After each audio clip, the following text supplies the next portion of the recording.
Hi hello friends, ಎಲ್ರಿಗೂ ನಮಸ್ಕಾರ. U K ಅಡುಗೆ ಚಾನಲ್ಗೆ ಸ್ವಾಗತ. ಇವತ್ತು ನಾನು ಈಸಿಯಾಗಿ ಫ್ರೈಡ್ ರೈಸ್ ಯಾವ ಥರ ಮಾಡೋದು ಅಂತ ತೋರಿಸ್ತೀನಿ. ಬೇಕಾಗಿರೋ ಇಂಗ್ರೀಡಿಯೆಂಟ್ಸ್ ನೋಡೋಣ ಬನ್ನಿ. ಕ್ಯಾಬೇಜ್ನ ಸಣ್ಣದಾಗಿ ಕಟ್ ಮಾಡಿಟ್ಕೊಂಡಿದ್ದೀನಿ, ಈರುಳ್ಳಿ, ಬೀನ್ಸು, ಹಸಿಮೆಣಸಿನ್ಕಾಯಿ, ಕೊತ್ತಂಬರಿ ಸೊಪ್ಪು, ಕರಿಮೆಣಸಿನಕಾಳಿನ ಪುಡಿ ಮನೆಯಲ್ಲೇ ಮಾಡಿಟ್ಕೊಂಡಿರೋದು ನಾನು. ಬೇಯಿಸಿಟ್ಕೊಂಡಿರೋ ಅನ್ನ, ಆರಿರೋ ಅನ್ನನ, ಸೋಯಾ ಸಾಸು ಚೂರು. ಇದನ್ನು ಹೇಗೆ ಮಾಡೋದು ಅಂತ ನೋಡೋಣ ಬನ್ನಿ. ಬಾಂಡೆ ಇಟ್ಕೊಂಡು ಎಣ್ಣೆ ಹಾಕ್ಕೊಂಡಿದ್ದೀನಿ. ಈರುಳ್ಳಿ, ಮೆಣಸಿನ್ಕಾಯಿ ಫ್ರೈ ಮಾಡ್ಕೊಳ್ಳಿ.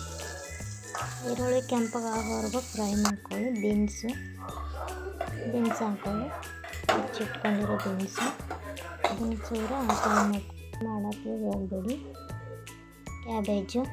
ಕ್ಯಾಬೇಜ್ನ ಜಾಸ್ತಿ ಫ್ರೈ ಮಾಡಬೇಡಿ, ಫ್ರೈಡ್ ರೈಸು ಸರಿಯಾಗಿ ಬರೋಲ್ಲ.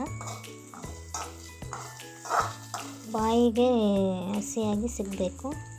ಗರಂ ಮಸಾಲೆ ಮನೆಯಲ್ಲೇ ಇರೋದು ಯಾವುದಾದ್ರೂ ಗರಂ ಮಸಾಲೆ ನಡೆಯುತ್ತೆ. ಉಪ್ಪು ಟೇಸ್ಟಿಂಗ್ಗೆ. ಅನ್ನ ಹಾಕ್ಕೊಳ್ಳಿ, ಆರಿರೋ ಅನ್ನ. ಆಮೇಲೆ ಕರಿಮೆಣಸಿನ್ಕಾಳು, ಸೋಯಾ ಸಾಸು ಜಾಸ್ತಿ ಹಾಕ್ಕೊಳ್ಳೋಕ್ಕೆ ಹೋಗ್ಬೇಡಿ.